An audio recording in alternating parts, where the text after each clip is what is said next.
नए लोग यहाँ पारक शब्द देख करके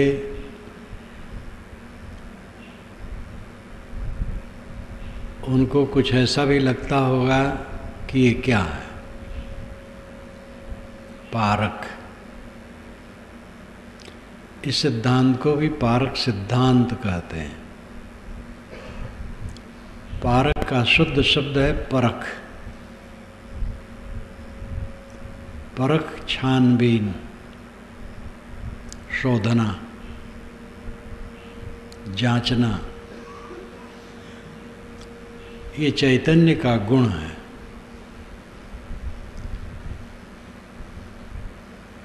चीनी और बालू मिली हो, उसमें चींटी भी बालू को परख करके छोड़ देती है और चीनी को परख करके ले लेती है। सांच और झूठ, जड़ और चेतन, स्व और पर, ग्राह्य और त्याज्य, खाद्य और अखाद्य, पेय और अपेय, कर्तव्य और अकर्तव्य, बंध और मोक्ष को अलग अलग समझ लेना और सकारात्मक को लेना, नकारात्मक को त्याग देना, ये पारक है। सतगुरु कबीर ने कहा है, गांठी रतन मरम नहीं जाने, पारख लेना छोरी हो। काहीं कबीर ये अवसर बीते, रतन न मिले बहोरी हो। गांठी में रतन है, सबके गांठ में रतन है, सबके पास में हीरा है, लेकिन लोग मर्म नहीं जानते हैं। पारख लेना छोरी हो। जिनको पारख हुई वे उसको खोल लेते हैं और उपयोग करते हैं। जिनको पारख नहीं है, गांठ बंधी रहती है, वो चीज हीरा बंधा रहता है, लेकिन समझ ही नहीं पाते हैं, तो खोलें क्या, उपयोग कैसे करें। आपके घर में रत्नों का एक बड़ा हंडा भरा रखा हो, लेकिन आप जानते न हो और उसी पर रात दिन चलते हो। जमीन में गड़ा है, रात दिन चलते हैं और पीड़ित हैं। खाने की भी ठीक से नहीं है, पहनने की भी ठीक से नहीं है, जबकि आपके पैर के नीचे रत्नों से भरा एक हंडा रखा है, आप जानते नहीं। वही दशा मनुष्य की है। रात दिन उसी पर चलता फिरता है, लेकिन जानता नहीं। चलना फिरना तो दूसरे पर होता है, वो आप ही हैं खुद। आप खुद हैं वह रत्न, अपने को नहीं जानते। सबका अध्ययन किया जाता है, अपना नहीं। सबको पाने की चेष्टा है, अपने को नहीं। लेकिन जब तक हमारा मन बाहर लगा रहेगा, तब तक वो चीज़ नहीं मिलेगी। गांठी रतन मर्म नहीं जाने, पारख लीना छोरी हो। सबके गांठ में वो रत्न है, लेकिन लोग भेद नहीं जानते। जिनको पारख हुई वे उसको खोल लिए और उपयोग किए। काहीं कबीर ये अवसर बीते, रतन न मिले बहोरी हो। साहब कहते ये अवसर बीत जाने पर फिर रतन मिलेगा नहीं। ये मानव शरीर इसके लिए है। अन्य योनियों में तो केवल पेट और भोग है। खा लें, प्रजनन कर लें, बस। और वहाँ ज्ञान विज्ञान नहीं है। मानव जीवन पाए हो और इसमें रह करके आज जो शुभ अवसर है इसका उपयोग कर लो। मानुष तन सद्गुरु मिलन मोक्षो इच्छा होए, दुर्लभ तीनों परम है पाए सुयोग्य न खोए। मनुष्य शरीर मिला है लेकिन अंग भंग होते, अंधे होते, बहरे होते और भी विकृतियां होती तो सुविधा न होती। सब ठीक है, ऐसे अवसर को खो देना बहुत बड़ी गलती है। जाते सकलो परखिया सो पारख निज रूप, तहाँ होएरो स्थिर तू न जाई ब्रह्मकूप। ये सद्गुरु पूर्ण साहब कहते हैं, जाते सकलो परखिया, जिससे तू सब कुछ को परखता है, सो पारख निज रूप, वही पारख तेरा निज रूप है। पारख परखना समझना ज्ञान, वो ज्ञान ही तेरा रूप है। तहाँ होएरो स्थिर तू, उसी ज्ञान में तू स्थिर हो जा। नहीं झाई ब्रह्म को, झाई और ब्रह्म के कुएं में न जा। झाई कहते परिछाई को। तो जो मन की कल्पना है वो परिछाई है। मन की अनेक कल्पनाएं हैं, अवधारणाएं हैं। स्वामी शंकर ने भी कहा है कि देवताओं की प्रार्थना करने से, यज्ञ करने से, कर्मकांड संपादन करने से, शास्त्रों का अध्ययन और शास्त्रों का व्याख्यान करने से मोक्ष नहीं मिलता है। इसलिए तो आत्मा के एकत्व का बोध होना चाहिए, अपने आत्मा से अपना एकत्व करना चाहिए, अपनी तरफ लौटना चाहिए। उपनिषद का यही सुझाव है, यही निर्देश है। वेद वचनों में जहाँ अध्यात्म का शुद्ध रूप दिया गया है, इसी की तरफ निर्देश है। जैन बौद्ध विचारकों का यही निर्देश है, सूफी संतों का यही निर्देश है। कुछ उपासक सगुण उपासना में बाहर जोर देते हैं, लेकिन वे भी भूले भटके ऐसा कहते हैं। उनके मुख से भी ऐसी बात निकलती है जो आत्मा की तरफ निर्देश रहता है। सबके उदाहरण छोड़ दीजिए, आप स्वयं आत्म विश्लेषण कीजिए। आपको अपने जीवन में पाना क्या है, ज्ञातव्य क्या है, कर्तव्य क्या है, प्राप्तव्य क्या है। ये तीन बातें हैं, ज्ञातव्य, कर्तव्य, प्राप्तव्य। ज्ञातव्य जानने योग्य, कर्तव्य करने योग्य, प्राप्तव्य पाने योग्य। जीवन निर्वाह के लिए भी ज्ञातव्य है।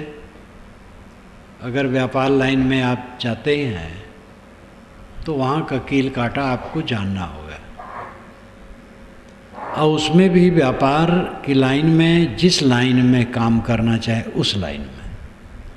व्यापार की बड़ी शाखाएं हैं, कला की बड़ी शाखाएं, बहुत शाखाएं हैं, शिल्प के बड़े भेद प्रभेद और उनकी बड़ी शाखाएं हैं, राजनीति, तो खेती, जीवन के धंधा के लिए भी बहुत सी शाखाएं हैं। जहाँ रह करके अपने जीवन गुजर के लिए आप करना चाहें उसके विषय में जो जानने योग्य है जानना होगा, और जो करने योग्य है करना होगा, और वहाँ प्राप्तव्य है धन दौलत जिससे जीवन गुजर हो। एक धन दौलत है विशेष राग ठाट के लिए, और एक है जीवन गुजर के लिए। जीवन गुजर हो जाए बहुत है। इसमें भी ज्ञातव्य कर्तव्य प्राप्तव्य हैं। ज्ञातव्य है धंधे को जानना, कर्तव्य है उसे करना, प्राप्तव्य है धन लाभ करना और जीवन गुजर करना, साथियों की सेवा करना, दूसरे की भी सेवा करना। लेकिन जीवन का जो उच्चतम उत्कर्ष है, जिससे दुखों का अंत होता है, खाने पीने से दुखों का अंत नहीं होता। खाने पीने से शरीर का गुजर होता है। भूख का दुख दूर होता है, प्यास का दुख दूर होता है, लेकिन दुखों की आत्यंतिक निवृत्त नहीं होते। हमारा खाना पीना भी उद्देश्य नहीं है, साधन है।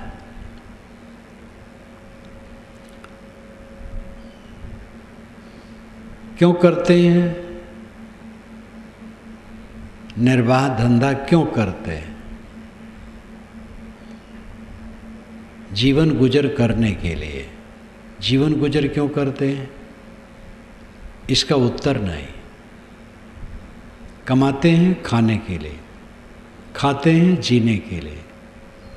जीते किस लिए हैं इसका पता नहीं। विवेकहीन जीवन जीते हैं दुख भोगने के लिए। सब जीते और सब दुख भोगते हैं। कलह, राग, द्वेष, चिंता, फिक्र, उद्वेग, इसी में जीवन जाता है। धंधा करना, जीवन गुजर करना, शरीर को पालना पोषना, ये जीवन का उद्देश्य नहीं है, ये साधन है। जीवन का उद्देश्य है दुखों की अत्यंत निवृत्ति, परम शांति की प्राप्ति। दुखी न होना सबको प्रिय। दुख जीव का शत्रु है। कोई जीव दुख नहीं चाहता है। दुखों का स्पर्श बिल्कुल जिसमें न हो, ऐसा सुख, अनंत सुख, यही हमारा प्राप्तव्य है। और इसके लिए ज्ञातव्य है स्व और पर का भेद। मैं बंधा हूँ, किस में बंधा हूँ? दुख क्यों है? क्योंकि बंधा हूँ। परतंत्रता दुख है। जब मेरे मन में खलबली होती है किसी चीज़ को पाने के लिए, भोगने के लिए, सम्मान के लिए, प्रतिष्ठा के लिए, तो ये मेरी परतंत्रता है। किसी ने मुझे कुछ कह दिया और मैं बौखला गया, ये मेरी परतंत्रता है।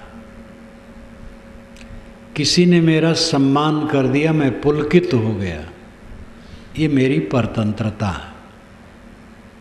काम का वेग, क्रोध का वेग, लोभ का वेग, मोह का वेग मन में आ रहा है और उसमें मैं उलझ रहा हूँ, ये मेरी परतंत्रता है।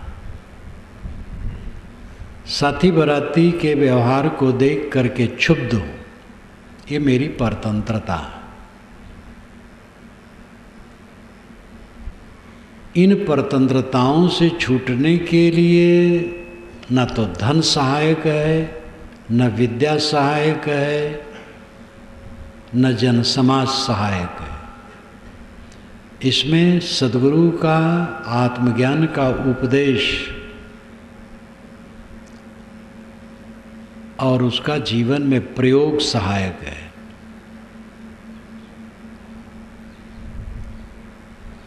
जब हम तथ्य को समझेंगे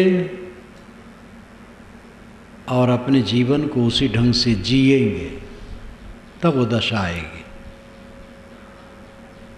दुखों की अत्यंत निवृत्ति। हर इंसान को शौक होना चाहिए कि इस जीवन में हम अनंत सुख की प्राप्ति करें। ये जीवन केवल सुख में बीते, इसमें दुख न रहे। चाहते तो सब यही है, समझ नहीं पाते हैं, भटकते हैं।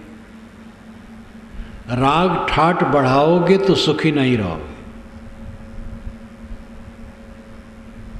प्राप्ति से अधिक खर्च करना चाहोगे, सुखी नहीं रहोगे।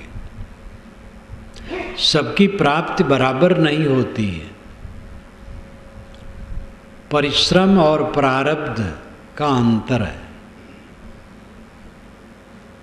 काम सब करते हैं, लेकिन सबकी उपलब्धियां बराबर नहीं होती किसी दिशा में, चाहे खेती हो, चाहे व्यवसाय हो, चाहे कला हो, चाहे कुछ हो। दूसरे की तुलना करके जलने से कोई सुखी नहीं होगा। लौकिक पदार्थों में समानता असंभव है। बुद्धि का अंतर, शरीर का अंतर, समझ का अंतर, क्रिया शक्ति का अंतर, विवेचन शक्ति का अंतर, निर्णय लेने की क्षमता का अंतर, हर बात में तो अंतर है। अदृश्य प्रारब्ध जिसे हम कहते हैं, उसमें भी अंतर है। इसलिए बाहर की उपलब्धियां सबको बराबर नहीं हो सकती, और इसकी तुलना में जो पड़ेगा कभी सुखी नहीं होगा। हम परिश्रमी हो जहाँ हो तहाँ, आलसी ना हो, और जितना मिले उतना बहुत समझें, और उसमें कम से कम गुजर करने की चेष्टा करें। कम से कम में गुजर करने की चेष्टा, सादा स्वल्प थोड़े में गुजर करने की इच्छा, फिर परेशानी नहीं होगी। जो साधक साधना करना चाहे और फिर प्रभुता चाहे, मलिकई चाहे, हमारी बात सब माने, जो मैं कहूँ उसी के अनुसार सब उठें बैठें, और सब कुछ राग ठाट से रहना चाहे, वो शांति कैसे पाएगा? ऐच्छिक गरीबी स्वीकारना होगा। ऐच्छिक गरीबी, सूफी संतों ने भी इसको बहुत महत्व दिया है। अपने तरफ से बहुत चीज़ें उपलब्ध हों तो भी उसमें कम से कम में गुजर करने की चेष्टा, बाकी दूसरे के लिए छोड़ देना। सेवा की जिम्मेदारी हो, सेवा करे, अपने को मालिक न माने, स्वामित्व की भावना न रखे, प्रभुता की भावना न रखे।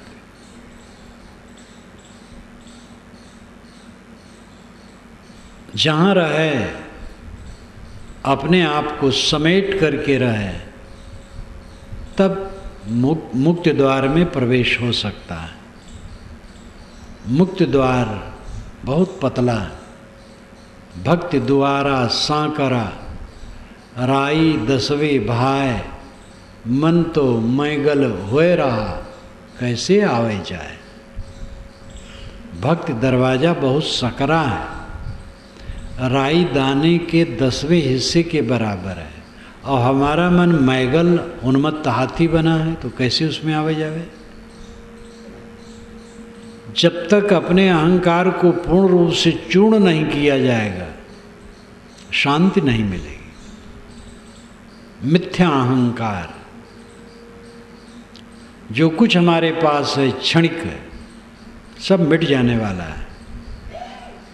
सारे अहंकार को समाप्त कर देने वाला उस पद को पाता है।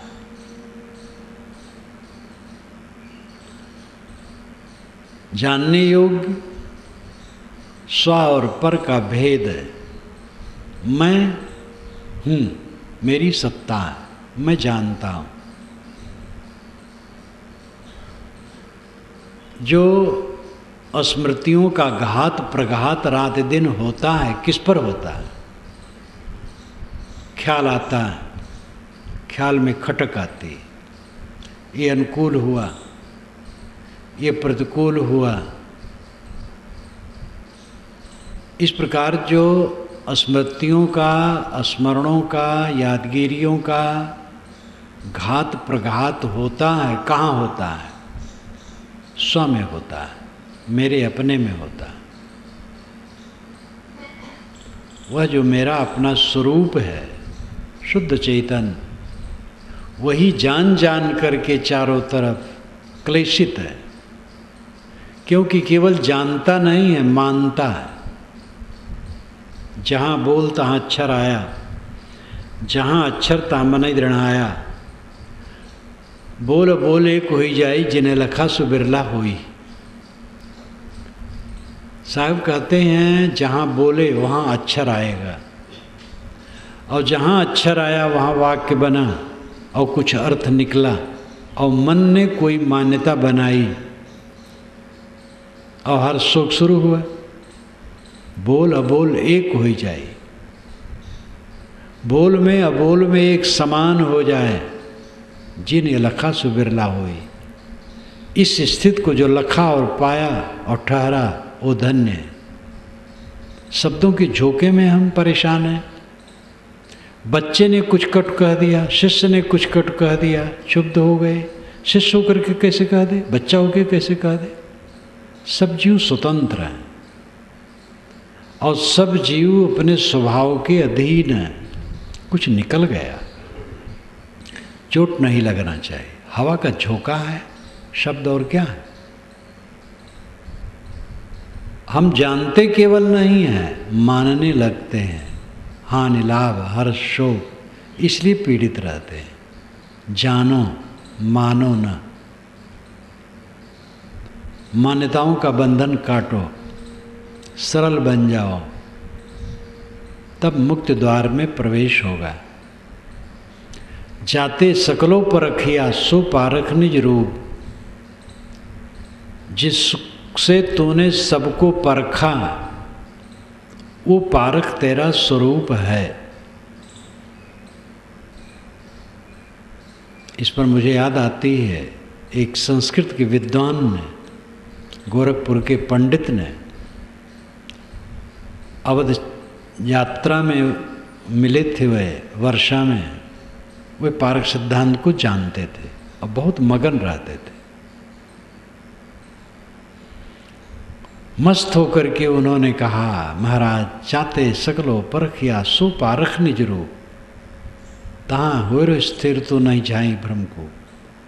पूर्ण साहब ने तो पूरा कह दिया, जिससे तू सबको परखता है वही पारक है। किससे परखता है? अपनी चेतना से, अपने ज्ञान से।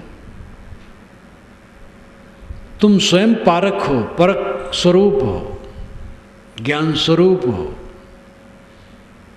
सबको जानते हो और जान जान करके उसमें हान लाभ मानते हो, बस पीड़ित रहते हो। जानो, हान लाभ न मानो, अपने को अलग रखो।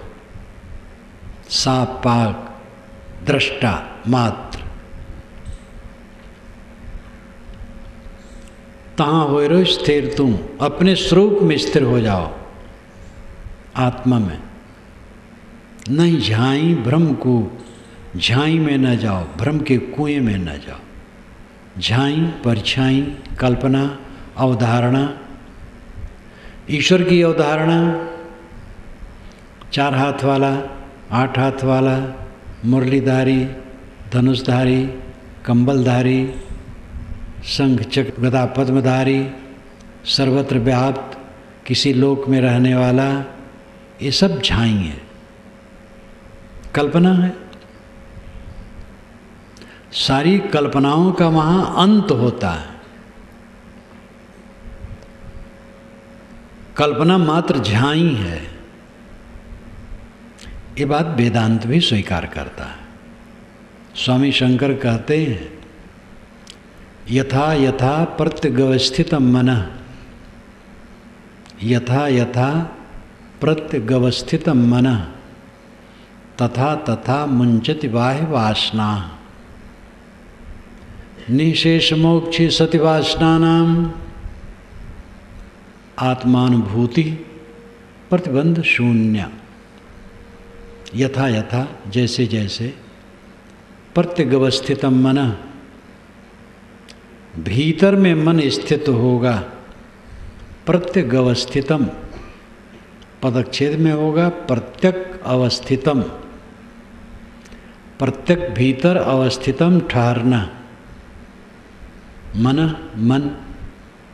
मन जितना जितना भीतर में ठहरेगा तथा तथा मुंचति बाह्य वासना, वैसे वैसे बाहरी वासनाएं समाप्त होंगी। मन जितना जितना अंतर में ठहरेगा, बाहर के संस्कार की रस्सियां उतनी कटेंगी। निशेष मोक्षे सति वासनानाम, समस्त वासनाओं का जब क्षय हो जाएगा,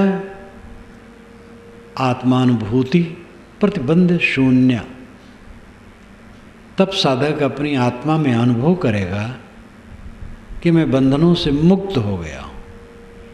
प्रतिबंध शून्य, चित्त खिंच नहीं रहा है, काम वासना का उद्रेक नहीं है, क्रोध का उद्वेग नहीं है, मोह नहीं है, कहीं तृष्णा नहीं है, खाने पीने की भी इच्छा नहीं। शरीर रक्षा के लिए दवाई मानकर उपयोग किया जाता है।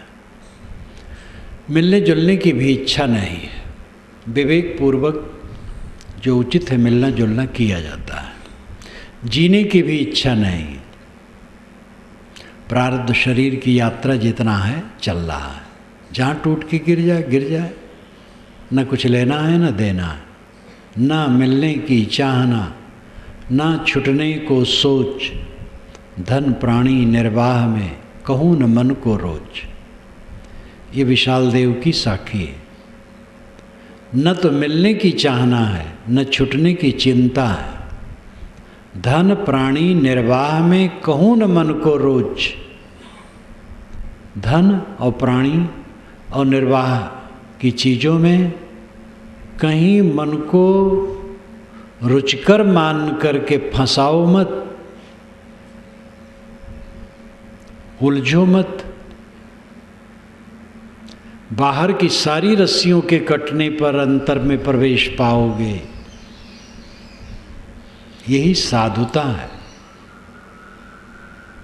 हम लोग साधु के कपड़े पहने, ये साधुओं के चिन्ह हैं केवल, कपड़े, लक्षण नहीं। लक्षण है क्षमा करना, गम खाना, संतोष करना, धीरज से रहना, आत्म अभिमुख रहना, बहिर्मुखता से दूर रहना। ये लक्षण है साधु के, साधक के। इसलिए साधु ब्रह्मचारी, साधु और ब्रह्मचारी का कपड़ा पहन करके अपने को न मान लें कि हम साधु हो गए।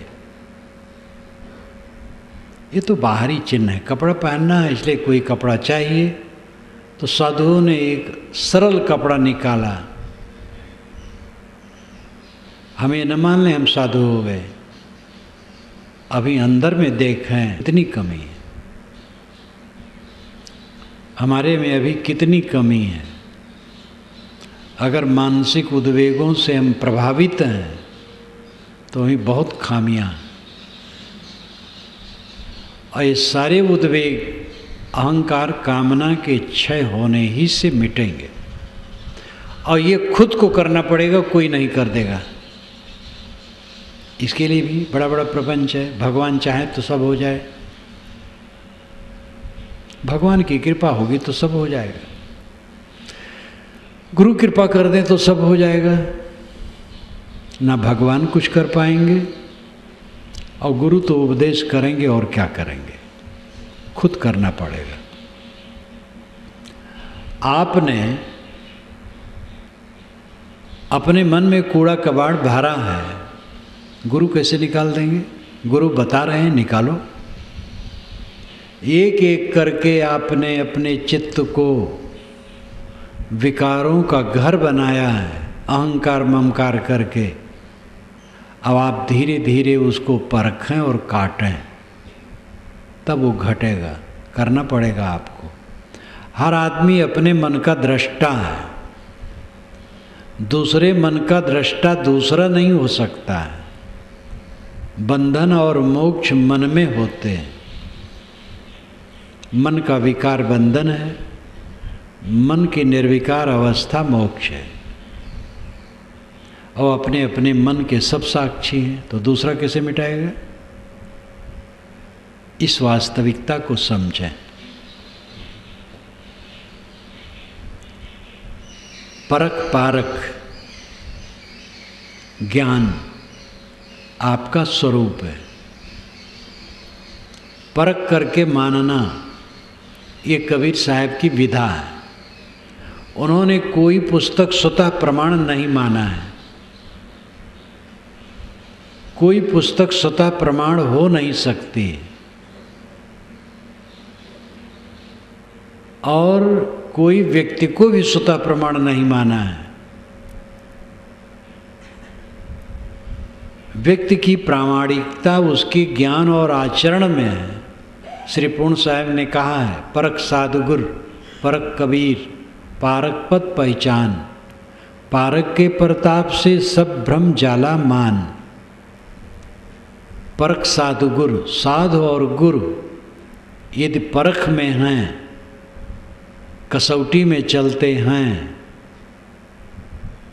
और परख कबीर, कबीर परख में थे इसलिए आदरणीय है। पारक पद पहचान, इसलिए पारक पद पहचानो। बहुत निष्पक्ष वचन। परख साधुगुरु परख कबीर पारक पद पहचान। परख के नाते साधु प्रिय हैं, गुरु प्रिय हैं और कबीर प्रिय हैं, इसलिए परख को समझो। अगर गुरु में परख न हो, वह सारा सार न समझें, और साधु में परख न हो और कबीर में परख न हो, तो कबीर भी बेकार, साधु भी बेकार, गुरु भी बेकार। ये पूर्ण साहब का धारदार कथन। परख साधुगुरु परख कबीर पारक पद पहचान। साधु पारक के नाते प्रिय है, गुरु पारक के नाते प्रिय है, कबीर पारक के नाते प्रिय है। सारा सार निर्णय करते हैं, असार छोड़ते हैं, सार ग्रहण करते हैं, इसलिए साधु गुरु और कबीर प्रिय है। इसलिए ऐसा साधक पारक पद पहचान, अपने पारक स्वरूप ज्ञान स्वरूप को पहचानो। तुम स्वयं पारखी हो, परखो। पारक के प्रताप से सब भ्रम जाला मान, और उस पारक के प्रताप से सब भ्रम जाल को तोड़ दो। परख सबसे ऊपर है। गुरु की परख परख से ही होगी। श्री पूर्ण साहब ने अपनी टीका में, बीजक टीका में बारंबार कहा, जा पारखते गुरु परखावता है, ता पारखते शिष्य परखता है। साहब की भाषा तो बहुत पुरानी है, उससे और कम समय की एक टीका विवेक चूड़ामणि की मेरे पास है, अच्छे विद्वान की। उनकी भाषा और पिछड़ी है। पुराने ज़माने में शुद्ध हिंदी कहाँ लोग लिख पाते थे, धीरे धीरे शुद्ध हिंदी बढ़ी है। अभी 50 बरस के पहले पंडित लोग जब कथा कहते थे, अच्छे रहते थे संस्कृत के विद्वान। भगवान आते भये, सरजू मैया में डुबकी लगाई, तो शुद्ध हिंदी नहीं बोलते थे। लेकिन वस्तु सच है, भाषा का महत्व नहीं।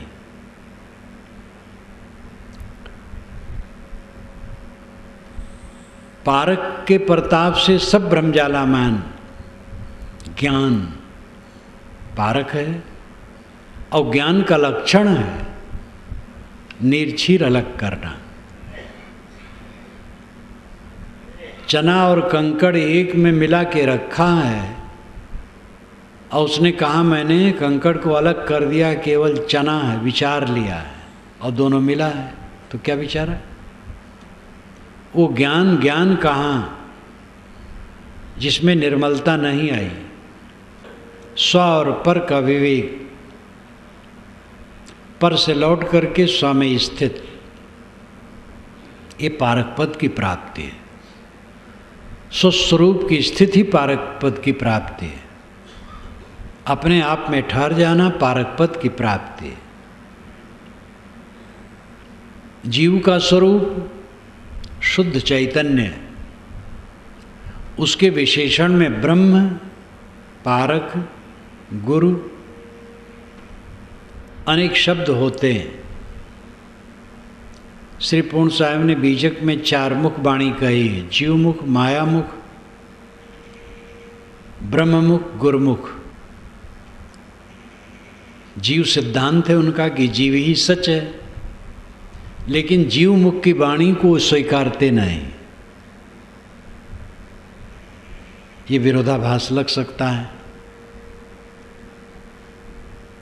पारक सिद्धांत जीववादी है, बुनियादी चीज को पकड़ता है, जीव चेतन वही श्रेष्ठ है, लेकिन जीव मुख वाणी को नहीं मानते हैं। तो जीव का एक अर्थ है शुद्ध चेतन मात्र, बुनियादी चीज, और जीव का दूसरा अर्थ है देहधारी जीव, जो अभी बोध नहीं प्राप्त है, इसलिए उसके अबोधी वचन नहीं माने जा सकते हैं। जब वो गुर हो जाएगा तब उसकी बात मानी जाएगी। इसलिए जीवमुख, मायामुख और ब्रह्ममुख, ये तीनों की वाणियां छोड़ करके गुरुमुख वाणी मानी जाती है।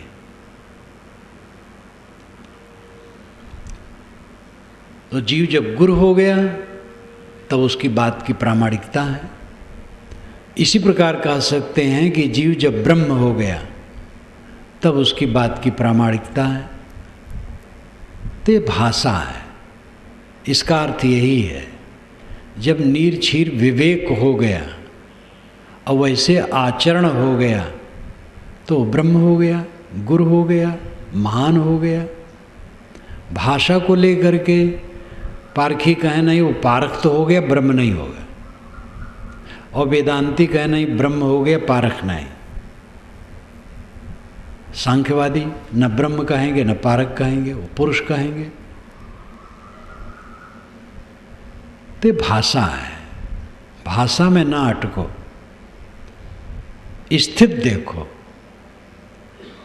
जब भ्रांति कट गई, जड़ाध्यास त्याग कर दिया गया, सारी जड़ मान्यता, जड़ आसक्ति छोड़ दी गई, विषयासक्ति छोड़ दी गई, और अपने आप में पूर्ण विश्राम मिल गया, तब इसके लिए जो शब्द आपको प्रिय लगे कह लो, कोई बात नहीं।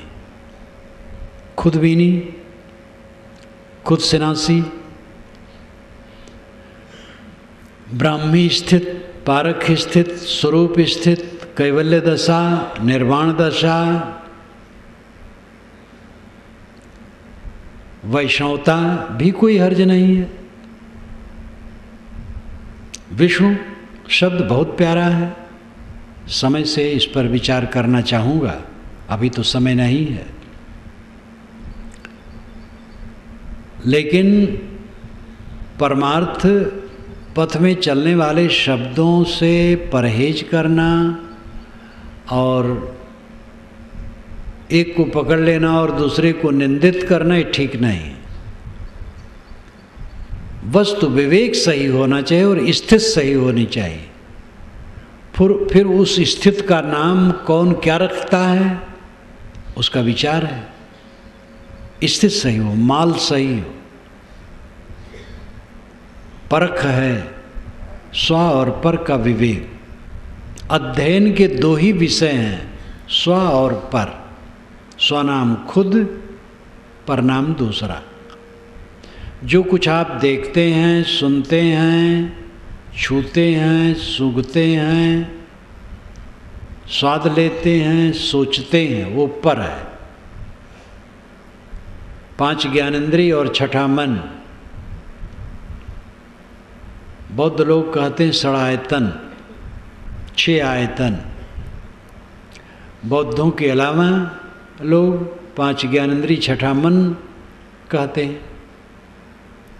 अब मन को लेकर के षडायतन 6 आयतन कहते हैं। वो भी शैली का अंतर, बात वही है।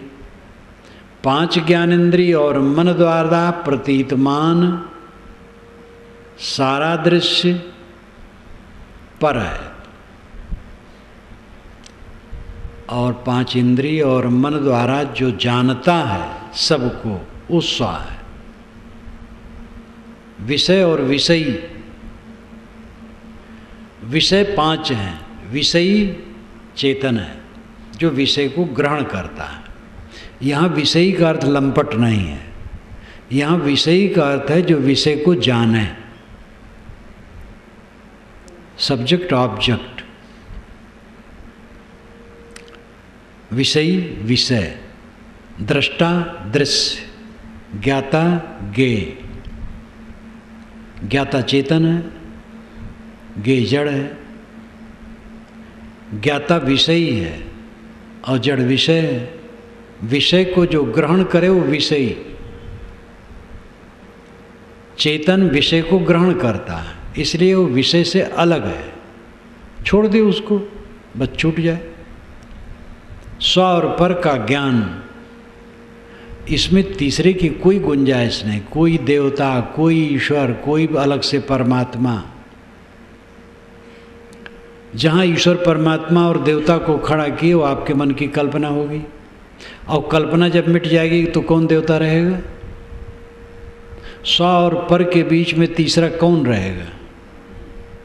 जितने ईश्वरों और देवताओं को लोग गढ़ते हैं वो मन ही से गढ़ते हैं, और जब मन विलीन हो जाता है तो कौन देवता रहता है? आप ध्यान करते हैं, चतुर्भुज का ध्यान करें, साकेत लोकवासी गोलोकवासी का ध्यान करें, सर्वत्र व्याप्त है ऐसी कल्पना करके ध्यान करें, तो ये आरंभिक ध्यान में तो ठीक है, कोई हर्ज नहीं। लेकिन अंतिम ध्यान तो है वृत्ति का लय।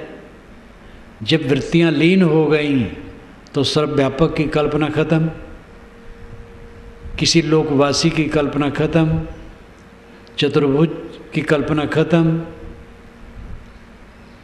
कबीर का ध्यान करते थे कि विष्णु का, कि बुद्ध का, सब खत्म, सब मन के खिलौने।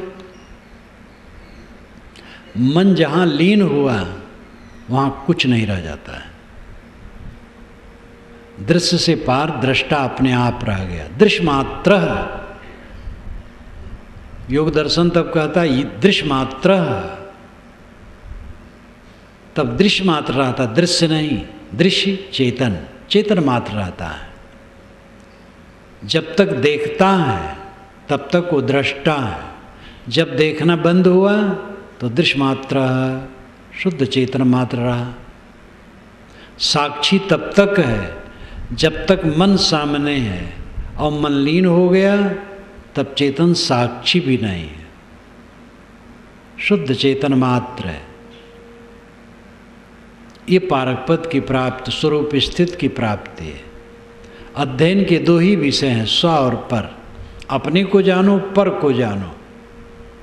अपने को पर में डाल करके उलझा रखे हो, इस पर गंभीरता से सोचो। अपने आप को जो देखते सुनते हो उसी में डाल देते हो, उसी के हर सुख में बह जाते हो। आपका मूल्य है सबसे अलग अपने को बनाए रखना, और जो देखे, जो सुने, जो पाए उसी में तादात्म्य, उसी में चिपक गए, बस उसी के हर सुख में डूब रहे हैं। अब वो बहुत क्षणिक है। बड़े बड़े राजे महाराजे, उनके ऐश्वर्य, उनकी प्रभुता उड़ करके पता नहीं सब कहाँ गए। हम लोगों के सामने बड़े बड़े ऐश्वर्यवान आए, अंग्रेज गवर्नमेंट जिसकी तूती पूरी दुनिया में बोलती थी। मेरे जन्म के बाद तो काफ़ी वो छीड़ हो रही थी। उसके 25-30 वर्ष पहले वो काफ़ी समृद्ध थी। ये 20वीं सदी लगते लगते मानो उस पर कालग्रह लग गया है। उसके राज्य में सूरज कभी डूबता नहीं था, इंग्लैंड के राज्य में, फिरंगी के राज्य में, लेकिन आज सिमट करके वही इंग्लैंड में हो गया है, थोड़ा मोड़ा कहीं कहीं कुछ बस। फिर हमारे देश के लोगों ने, उनमें जागृति आई, पूरी दुनिया में जागृति आई, सब जगह आज़ाद हुए लोग, हमारे देश में भी आज़ादी आई। गांधी जी जहाँ जाते थे लाखों की भीड़ होती थी, अब वे नहीं रहे। जवाहरलाल जहाँ जाते थे लाखों की भीड़ होती थी, वे नहीं रहे। लाल बहादुर शास्त्री एक नग पुरुष थे, थोड़े दिन में वो चले गए।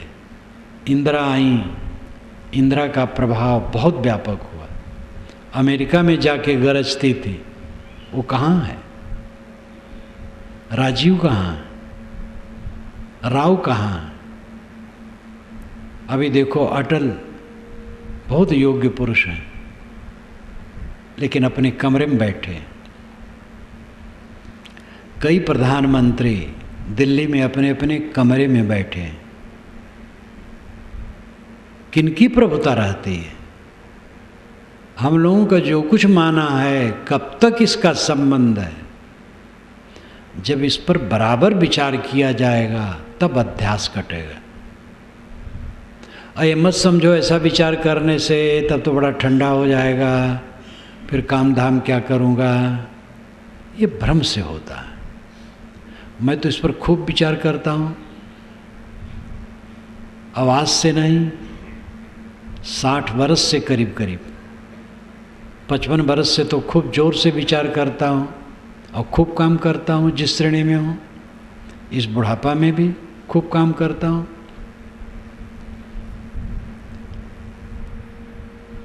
महाभ्रम लोग पाल रखे हैं कि जब ज्ञानोदय हो जाएगा तो सबसे वैराग हो जाएगा, फिर निकम्मा हो जाएगा। ऐसा निकम्मा बनो तो जरा, बन के देखो कितने सकम्मा हो जाओ। तुम बड़े सकम्मा हो, जल रहे हो, क्या फायदा है? चित्त की शीतलता तभी प्राप्त होगी जब सारा कूड़ा कचरा मन का जल जाए। मन के विकारों को पाल करके कोई सुखी नहीं होगा। स्व और पर का भेद समझो।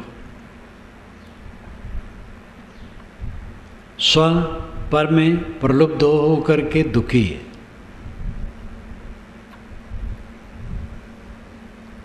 पर मन है, स्व आत्मा, चित्त और चेतन। चेतन स्व है, चित्त पर है। चेतन दृष्टा है, चित्त दृश्य है, और चित्त के बाहर जड़ जगत दृश्य है। चित्त शांत हो जाने पर जड़ जगत अपने आप शांत है। चित्त वात शांत करो, चित्त का वायु शांत करो, मन की हलचल, मन का कोलाहल शांत करो। और ये ऐसे नहीं शांत होगा, अहंकार जितना जुड़ा रहेगा ऐसे चंचल बना रहेगा। कारण से कार्य होता है। कोई तराजू से तौले और एक तरफ सामान और बांट में दोनों तरफ विषमता हो तो कांटा झुकेगा एक तरफ। अब कांटा पकड़ करके आप सीधा करें तो कोई तौलने का तरीका है? कांटा छोड़ दें, माल और सामान बराबर रखें, कांटा एकदम सिधाई में हो जाएगा। मन को आप पकड़ करके ठीक करना चाहते हैं, कैसे ठीक होगा? इंद्रिय और विषय इनका संतुलन होना चाहिए। असंतुलित बना करके मन संतुलित नहीं होगा। जो रात दिन का व्यवहार है, जो अपने को हरदम दुनियादारी में डाले रहेगा, शांति कैसे पाएगा? उसे समय निकालना चाहिए, अलग बैठना चाहिए। कुछ समय के लिए बिल्कुल अपने को अलग कर लो। बहुत व्यस्त लोग भी 24 घंटे में कम से कम 1 घंटा अलग हो जाए। अब अगर 2-3 घंटा हो पाए तो और अच्छा। अलग हो करके चिंतन मनन स्वाध्याय ध्यान करें, तब ये अंदर की रस्सियां कटेंगी। और फिर देखें कि कितना काम हुआ है। जो मैं साधना कर रहा हूँ उसमें कितना काम हुआ है, कितना उद्वेग अभी बाकी है, कितना अहंकार बाकी है। हमारी बेवकूफ़ी ही तो चारों तरफ हमें दिखाई देती है। जो हम उलझते हैं जगह जगह, दुखी होते हैं, पीड़ित होते हैं, संतापित होते हैं, उद्वेगित होते हैं, हमारे अपने मनोविकारों का परिणाम है। इसको देखें। जीते जीते परमानंद की प्राप्ति, परम सुख की प्राप्ति, परम शांति की प्राप्ति, जीना मरना बराबर हो जाए। शरीर है चला जाए कोई फर्क नहीं। ये दुनिया की व्यवस्था, दुनिया ऑटोमेटिक यंत्र है। कौन होते हो आप? बहुत अपने को मान रखे हो, आप नहीं रहोगे दुनिया डूब जाएगी। दुनिया पहले से चल रही है, अनादिकाल से अनंत काल तक चलती रहेगी। मक्खी के समान आप क्या मान रहे हो? अपने को संभालो, अपने को संभाल लो। दुनिया संभली हुई है, लेकिन महाभ्रम हम पाले बैठे।